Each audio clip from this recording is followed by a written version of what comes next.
My name is Grull Voss. I am a senior intelligence officer of the Vorrkai Empire, and I am writing this account from a medical bay, with 3 cracked ribs, a dislocated shoulder, and what the human doctors are calling, and I quote, a bruised ego. I did not know humans had a medical term for humiliation. Apparently they do.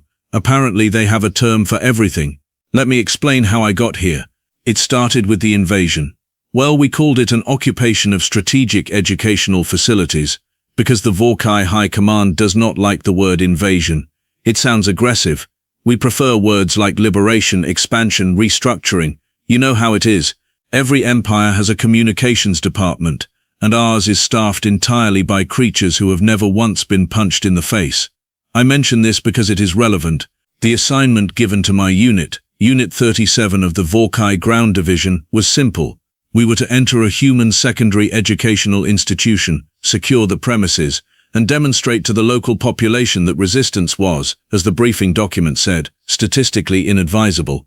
The human world we had chosen for this particular demonstration was called Earth, 3rd planet from a rather unremarkable yellow star, and the city was one of those sprawling, noisy, coffee-soaked places humans seem to love building on every habitable surface they touch. Our intelligence on humans was, I must admit, limited. The briefing document described them as, and I am reading directly from the official Vorrkai Imperial Assessment, a soft-bodied, emotionally erratic, medium-intelligent species with no natural armor, minimal physical threat capacity, and a puzzling obsession with hot bean water. That last part was a footnote added by senior analyst Frox Den, who had spent 6 months observing Earth from orbit, and had become somewhat fixated on the coffee situation. He was not wrong about the coffee, but he was spectacularly, catastrophically, historically wrong about the threat capacity. We did not know that yet, though. We were feeling very confident. There were 12 of us in the unit. Myself, Grull Voss, as commanding officer. Then there was Sergeant Braktor, who had 7 confirmed planetary pacifications under his belt and walked like he owned every room he entered.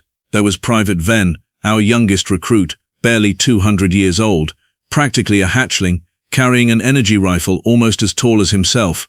There was Specialist Ogun, our tech expert, who could disable a planetary defense grid in under 4 minutes, and who had once, accidentally, disabled our own ship's bathroom facilities for 3 days, a story I will never stop telling. And then there were the remaining 8 soldiers, good fighters all of them, trained, hardened, absolutely certain that walking into a human building was going to be the easiest assignment of their careers. We entered through the front doors at exactly 0900 hours, local time. The school smelled like paper and something sweet, and something else that I later learned was called gym shoes, a concept that deserves its own classified intelligence report. The hallways were painted in colors that I can only describe as enthusiastically optimistic. There were motivational posters on the walls. One of them said, "Reach for the stars," which, given that we had literally come from the stars to occupy their planet, struck me as unfortunate timing. The human students froze when they saw us. This is normal. This is expected. Every species freezes when 12 armed Vorrkai soldiers in full armor walk through a doorway. It is a perfectly reasonable biological response. The eyes go wide, the body goes still, the brain takes a moment to process the information it is receiving, which is specifically, these things are large, these things are armed, these things do not appear to be here for a parent-teacher conference. We marched down the hallway. Students pressed against the lockers. A small human dropped a stack of books, and the clatter echoed in a very dramatic way that I personally enjoyed. Sergeant Braktor gave me a satisfied look. Yes, he was thinking, this is going exactly as planned. And then we reached room 217. I chose room 2117 because our scanner indicated it was the largest classroom on the floor, with the highest concentration of students, maximum audience for maximum impact. The logic was sound. The execution was about to become, let me say, complicated. I pushed open the door. There were 31 human adolescents inside. They were arranged in rows of desks, all facing a board covered in mathematical equations. The teacher, a small human male in a sweater that was one size too large, went absolutely rigid at the sight of us and made a sound like a kettle just beginning to boil. The students turned. Now, here is what I expected. I expected screaming. I expected crying. I expected the particular kind of high-pitched noise that most species make when confronted with armed soldiers entering an enclosed space. I had a speech prepared. I had practiced it. It was a good speech. It had 3 rhetorical pauses and one line that I thought was particularly intimidating. The Vorrkai Empire does not negotiate with the unoptimized. What I did not expect was silence. Not a terrified silence, not a trembling, about to break silence, just silence. The kind of silence you get from a room full of people who are, collectively, deciding something. I did not recognize it at the time. I should have recognized it. I had the intelligence reports, I had the data, but none of the data had a section titled, "Warning, human teenagers in groups have a completely different risk profile than human teenagers alone," and honestly that is the section that needed to exist. My eyes moved across the room, taking inventory. Front row, various students, various expressions of shock and alarm, perfectly normal. Middle rows, more of the same. Back row. I paused on the back row. There was a girl in the back row who was not looking at us with alarm. She was looking at us the way you look at a math problem that you find annoying but solvable. She had her pen in her hand. She had dark hair pulled back in a way that suggested she had done it quickly and without particular concern for the result. She was wearing a jacket that had something written on the sleeve in small letters, but I could not read it from the doorway. Her name, I would later learn, was Mira Clicks. I did not know her name yet. I just knew that she was looking at us, and that her look had something in it that I could not immediately categorize, which was unusual because categorizing things is my job, and I am very good at my job. I cleared my throat. I began my speech. "Citizens of Earth," I said, in the translated vocal frequency, "our suits provided for human communication. The Vorrkai Empire has arrived. Your world has been designated for strategic integration into our territories. Cooperation is encouraged. Resistance is statistically inadvisable." There, 3 rhetorical pauses, perfectly delivered. I was rather proud of myself. Mira Clicks clicked her pen. Click, click, click. 3 times. Slowly, rhythmically, like she was keeping time. I stared at her. She looked back at me. "Okay," she said, "but can I ask something first?" I blinked. In 14 years of field operations, not once, not a single time had anyone responded to my opening speech with a request to ask a question. I was so surprised that I actually said yes before I had processed whether that was tactically wise. Spoiler, it was not tactically wise. "You said resistance is statistically inadvisable," she said. She tilted her head. "What are your statistics based on?" Sergeant Bractor made a small noise at my left elbow. I think it was meant to be a warning. I ignored it. "The Vorrkai have pacified over 47 planetary civilizations," I said, because the number sounds impressive, and it is accurate, and I was very committed to the speech at this point. 47, she repeated. "In how many years?" 800. "So, roughly 1 every 17 years. She wrote something in her notebook. She was writing in her notebook. During the invasion, this was a thing that was happening. "And what was the average population of those civilizations?" "Mira," said the boy sitting next to her, in a voice that I can only describe as the sound of someone watching a car approach a cliff and being too fascinated to shout a warning. "I'm just asking questions," she said, without looking at him. "She's just asking questions," he told me, as though I needed the translation. His name was Kofi Amara, I learned later. He was her best friend. He had, by his own later admission, learned a long time ago that when Mira got that particular look in her eye, the only safe thing to do was step back and make sure you were not standing between her and whatever she had decided to engage with. I should have had that information in the briefing document. I answered her question about population because I am a professional and because I did not at that point understand what she was doing. She wrote it down. She asked another question. I answered. She wrote it down again. Sergeant Bractor was now making increasingly urgent noises at my elbow. Noises that I was increasingly good at ignoring, because I was now in a conversation with a 17-year-old human who was treating my invasion like a data collection exercise, and I was, I admit it, genuinely curious where she was going. Private Venn had lowered his rifle about 4 inches. He did not realize he had done it. Specialist Ogun had taken a half step forward, also curious. Mira clicked her pen again. "So," she said, looking at her notes, "you've pacified 47 civilizations, average population of 200 million, over 800 years. That's a compliance rate, based on your own numbers, of," she paused, did something with her pen on the page, "about 0.003% of the total population you've encountered, per year, per civilization." I opened my mouth. "That's not statistically impressive," she said. That's just math dressed up in scary armor. The classroom was still silent, but it was a different kind of silent now. I could feel it shift. Even I could feel it. And I am famously bad at reading rooms. It was the silence of 30 students who were still scared but were now, underneath the scared, something else. Something that starts small in the chest and builds. The teacher in the too large sweater had stopped looking like a boiling kettle and had started looking like someone watching a very high-stakes sporting event.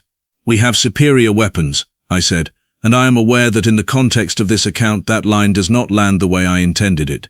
Mira looked at the energy rifle in Private Ven's hands. She looked back at me. "Can I see one?" she said. "Absolutely not," said Sergeant Bracktor, speaking for the first time since we entered the room, and speaking with the voice of a man who had decided that enough was enough, and it was time for the commanding officer to be physically removed from this conversation. "That's fine," she said pleasantly. She clicked her pen one more time. "I'm going to need about 4 minutes." "4 minutes for what?" I asked. She smiled. It was a very small smile, the kind that means the person wearing it has already finished the game and is just waiting for you to catch up to the last move.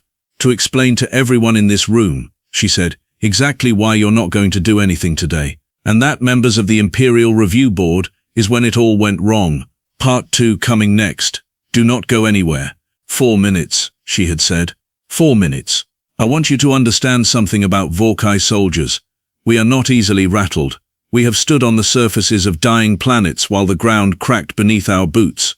We have negotiated surrender terms with species that had 6 arms, 4 mouths, and absolutely zero interest in being reasonable.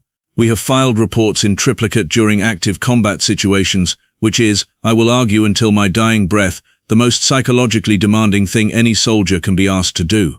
We do not get rattled by 17-year-old humans with pens and notebooks. Except I was standing in room 217 of a human secondary school, and the girl in the back row had just told me she needed 4 minutes, and every single one of my 12 soldiers had gone very, very quiet, and Sergeant Bracktor was looking at me with an expression that said, "Sir, I am begging you, do something commanding right now." I crossed my arms. "You have nothing to explain," I said. "The situation is clear. The Vorrkai Empire controls this facility. Your cooperation ensures the comfort of everyone in this room." Mira Ose uncapped her pen. She stood up. "Now I am 2.4 meters tall. My armor adds another 15 centimeters. She was, being generous, 1.65 meters in plain shoes and a jacket. The size difference was, objectively, significant. She walked to the front of the room. She walked past Specialist Ogun, who stepped aside. She walked past Private Ven, who stepped aside. She walked past Sergeant Bracktor, who did not step aside, and she said, "Excuse me," in the polite but firm tone of someone who has been saying "excuse me" to people blocking hallways their entire life. And Sergeant Bracktor, 7 confirmed planetary pacifications, stepped aside. He looked at his own feet afterward like they had betrayed him personally. She picked up a marker from the ledge beneath the board and began writing on the whiteboard beside the mathematical equations that had been there since before we arrived. She wrote fast. Her handwriting was large and clear, the kind you write when you want a room to read something from a distance. She wrote, "What they have." She drew a line beneath it. She listed, weapons, armor, numbers, ships in orbit, an empire of 47. Then she drew another column next to it. She wrote, "What they don't have." She turned and looked at me. "May I?" she said, gesturing at me with the marker, as if asking permission to include me in her own analysis of the situation. I said nothing. She turned back to the board. She wrote, "Local knowledge, supply lines to this building, any idea what is in this school," and then on the next line she wrote time. "Time?" I said. I could not stop myself. "We have unlimited time, we have a fleet in orbit." "You have a fleet in orbit," she agreed, "that your home command does not know is currently inside one classroom on one floor of one school, talking to me." She circled the word time on the board. "Every minute you spend in here is a minute someone outside this room is making a call, filing a report, contacting someone with more authority than you." She looked at me. "How long before your high command starts asking why Unit 37 has gone quiet?" Specialist Ogun made a small noise. It was the noise of a person who has just been reminded that they were supposed to send a check-in signal 15 minutes ago. I turned to look at him. He was looking at his wrist panel with the expression of someone who has made a very specific, very irreversible mistake and is calculating how long they have before it becomes someone else's problem. "Oh gun," I said. "I'll send it now," he said, already typing. "The check-in was due at 09:15, Mira said. She glanced at the clock on the wall. "It is 0931. So whoever is waiting for that signal has been waiting 16 minutes. She wrote 16 minutes on the board. In human emergency response terms, that is approximately 2 phone calls, 1 alert message, and the beginning of a very stressful morning for someone in your chain of command. Private Venn turned to look at the door. He was not the only one. I want to be precise here, for the record, for the review board, for every Vorrkai officer who will read this account in the future. She had not threatened us. She had not produced a weapon. She had not raised her voice. She had simply stood at a whiteboard with a marker and described in calm and orderly terms the situation we were already in, and somehow that description was more unsettling than anything else that could have happened in that room. Sergeant Tor leaned toward me. "Sir," he said quietly, "we should leave." "We cannot leave," I said. "We entered this facility as a demonstration of imperial authority. If we leave without completing the objective, we look like people who should have paid more attention in school," said Mira. I looked at her. She looked at me. The class, to their credit, did not laugh. They were still scared. But somewhere behind the scared, in 31 human faces, there was something twitching, something that wanted very badly to be expressed, and was being held in by the same shared understanding that tells you not to laugh at a wedding during the serious part. "What do you want?" I said. "Because I am a professional, and professionals, when they encounter an unanticipated variable, assess the variable. You are not simply asking questions, you are building to something. What is it?" She set the marker down. "I want you to leave," she said. "That is not how occupations work." "I know," she said, "but here is what I also know." She picked up her pen again, not to write, just to hold. "Your empire has pacified 47 civilizations. 47. You said it yourself like it was supposed to impress me. But here is what that number actually tells me. You have never tried to pacify a species that has 7.9 billion people, 395 active conflict zones in its own history, the internet, 17 million surveillance cameras in this city alone, and a complete and total inability to mind its own business when something interesting is happening nearby." She paused. Outside, somewhere down the street, a siren started. It was faint, it was distant, but it was there. Nobody in the room spoke. The siren did not stop. Specialist Ogan's wrist panel buzzed. He looked at it. He looked at me. His expression delivered a full paragraph of information in approximately 1 second, the summary of which was, "Sir, we have a problem. The problem is that we are the problem, and I would very much like to discuss exit strategies." "How?" said Sergeant Tor, not to me but to Mira, in the voice of someone who cannot help themselves. "Did you know the sirens would come?" "I didn't," she said, "but I knew someone in this school had a phone, and I knew that the moment you walked through that front door, someone called someone, and I knew that it only takes 1 call." She looked at him steadily. "You were counting on everyone being too scared to act. The problem with humans is that we are absolutely terrified, and we act anyway. It is our single most annoying quality." Kofi Amara, from the back row, said very quietly, "That is literally on her bedroom wall." "It is on my bedroom wall," she confirmed without looking back at him. "More sirens now. Different tones. Not just one emergency service. Multiple." The window on the far side of the classroom was facing the street, and I could see, through it, the distant flash of lights. Private Venn had both hands on his rifle and was holding it in a way that was technically a ready position, but practically was the posture of someone who is very ready to do literally anything except remain in this room. I made a decision. I am not proud of the way I made it. I will not record the deliberation process in detail, because the deliberation process took approximately 4 seconds and involved no useful strategic thinking. I looked at the whiteboard, I looked at the columns, I looked at what they have and what they don't have, and I thought about 47 civilizations, and I thought about how 47 is a number that sounds large until someone puts it next to 7.9 billion and asks you to show your work. "Unit 37, I said. "We are withdrawing." Sergeant Tor let out a breath that he had apparently been holding since 0900. "Withdrawal to the extraction point," he said, already moving. The soldiers moved. They did not run. Vorrkai soldiers do not run from rooms. We moved with the measured, disciplined, purposeful speed of professionals who have decided that another location is simply more strategically relevant at this time. I was last to reach the door. I stopped. I turned back. 31 students were still in their seats.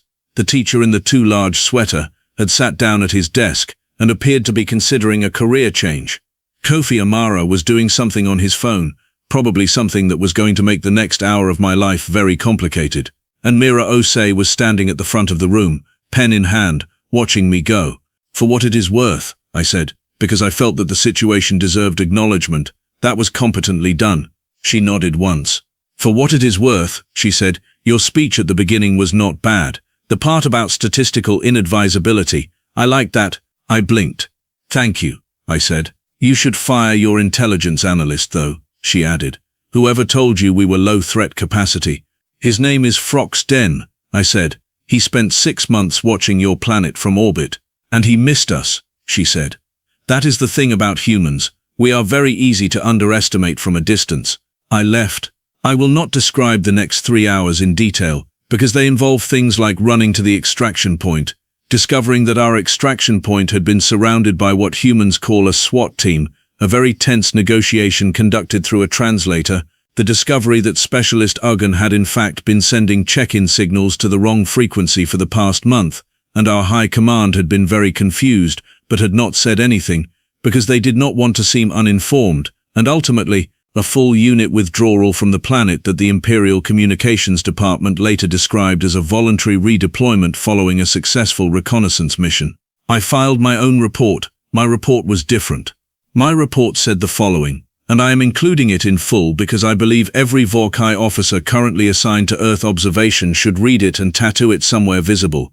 Earth, designation Sol 3, is not a low-threat civilization. It is a high-threat civilization that has been incorrectly assessed because its threats do not look like threats. They look like questions. They look like pens and notebooks and whiteboards and girls in the back row of classrooms who treat an armed occupation like a logic problem. The species is not dangerous because of its weapons. It is dangerous because it is stubborn, curious, and almost pathologically unwilling to accept that the situation it finds itself in is the situation it is going to stay in. Every single one of them seems to have decided at some point in their development that the correct response to something being impossible is to start asking questions about it until it becomes possible. Recommend immediate reclassification of Earth from Category 3 passive to Category 1 active. Recommend recall of Senior Analyst, Frox Den for supplemental training. Recommend this unit receive a full psychological evaluation. Not because anything broke, but because something should have, and the fact that it did not is worth understanding. The report was reviewed by Imperial High Command. The reclassification was approved. Senior Analyst Frox Den was recalled and reassigned to a desk job monitoring a gas giant with no inhabitants, where the most alarming thing he has to assess is weather patterns. He seems happier. I do not hold it against him. As for me, I am in the medical bay. 3 cracked ribs, 1 dislocated shoulder. The ribs were from the extraction negotiation, which got briefly physical before everyone agreed that communication was more productive. The dislocated shoulder was from the SWAT team. They are very good at their work. I filed a separate report about that too. And somewhere, on a planet called Earth, in a school with motivational posters in the hallways and gym shoes that deserve their own intelligence report, a girl named Mira Osei is sitting in class, probably with a pen in her hand, probably clicking it 3 times. Click, click, click. I told my medical officer about her. She listened to the whole story, and then she said, so a teenager with a marker stopped a Vorrkai invasion. Technically, I said, she did not stop it. She simply made it very clear that we had not thought it through. Is there a difference? I thought about it. No, I said, I do not think there is. She laughed. I did not laugh, because of the ribs, but I understood the impulse.